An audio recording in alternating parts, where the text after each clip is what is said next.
During the summer of 2003, events in the northeastern United States involving a strange, human-like creature sparked brief local media interest before an apparent blackout was enacted. Little or no information was left intact, as most online and written accounts of the creature were mysteriously destroyed. Primarily focused in rural New York State and once found in Idaho, self-proclaimed witnesses told stories of their encounters with a creature of unknown origin. Emotions ranged from extremely traumatic levels of fright and discomfort to an almost childlike sense of playfulness and curiosity. While their published versions are no longer on record, the memories remain powerful. Several of the involved parties began looking for answers that year. In early 2006, the collaboration had accumulated nearly 24 documents dating between the 12th century and present day, spanning 4 continents. In almost all cases, the stories were identical. I've been in contact with a member of this group and was able to get some excerpts from their upcoming book. A Mariner's Log, 1691. He came to me in my sleep. From the foot of my bed, I felt a sensation. He took everything. We must return to England. We shall not come here again at the request of the Rake. A journal entry translated from Spanish, 1880. I have experienced the greatest terror. I have experienced the greatest terror. I have experienced the greatest terror. I see his eyes when I close mine. They are hollow, black. They saw me and pierced me. His wet hand, I will not sleep. His voice, unintelligible text. A suicide note, 1964. As I prepare to take my life, I feel it necessary to assuage any guilt or pain I have induced through this act. It is not the fault of anyone other than him. For once I awoke and felt his presence, and once I awoke and saw his form. Once again I awoke and heard his voice, and looked into his eyes. I cannot sleep without fear of what I might next awake to experience. I cannot ever wake. Goodbye. Found in the same wooden box were 2 empty envelopes addressed to William and Rose, and 1 loose personal letter with no envelope. Dearest Linny, I have prayed for you. He spoke your name. From a witness, 2006. 3 years ago, I had just returned from a trip to Niagara Falls with my family for the 4th of July. We were all very exhausted after a long day of driving, so my husband and I put the kids straight to bed and called it a night. At about 4 a.m., I woke up thinking my husband had gotten up to use the restroom. I used the moment to steal back the sheets, only to wake him up in the process. I apologized and told him I thought he was out of bed. When he turned to face me, he gasped and pulled his feet up from the end of the bed so quickly his knees almost knocked me out of bed. He then grabbed me and said nothing. After adjusting to the dark for half a second, I was able to see what caused the strange reaction.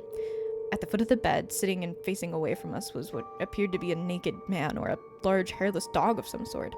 Its body position was disturbing, unnatural, as if it had been hit by a car or something.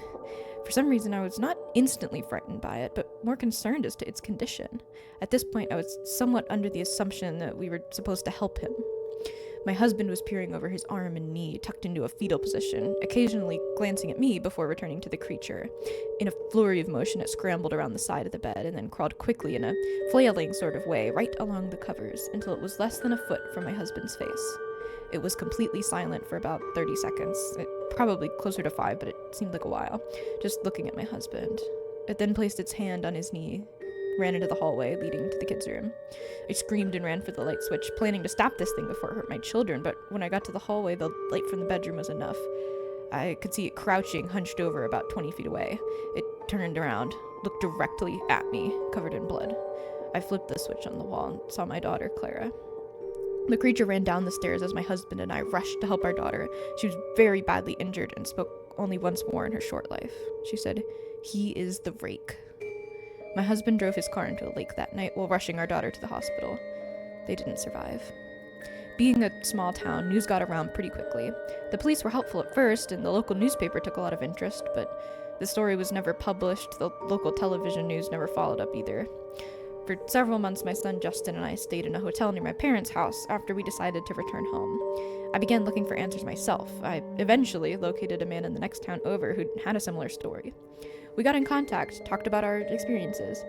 He knew 2 other people in New York who had seen the creature we now referred to as the Rake.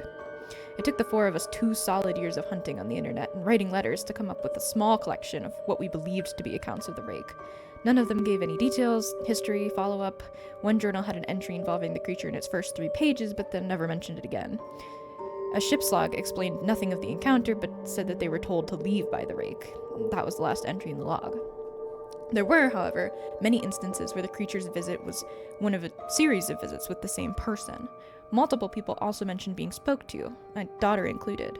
This led us to wonder if the rake had visited any of us before our last encounter. I set up a digital recorder near my bed and left it running all night, every night, for 2 weeks. I would tediously scan through the sounds of me rolling around in my bed each day when I woke up. By the end of the second week, I was quite used to the occasional sound of sleep while blurring through the recording at 8 times the normal speed, and it still took almost an hour every day. On the first day of the third week, I thought I heard something different. What I found was a shrill voice. It was the rake. I can't listen to it long enough to even begin to describe it. I haven't let anyone listen to it yet. All I know is I've heard it before, and I now believe that it spoke when it was sitting in front of my husband. I don't remember hearing anything at that time, but for some reason the voice on the recorder immediately brings me back to that moment. The thought that must have gone through my daughter's head makes me very upset. I have not seen the rake since he ruined my life, but I know that he's been in my room while I sleep. I know, and I fear that one night I'll wake up and see him staring at me.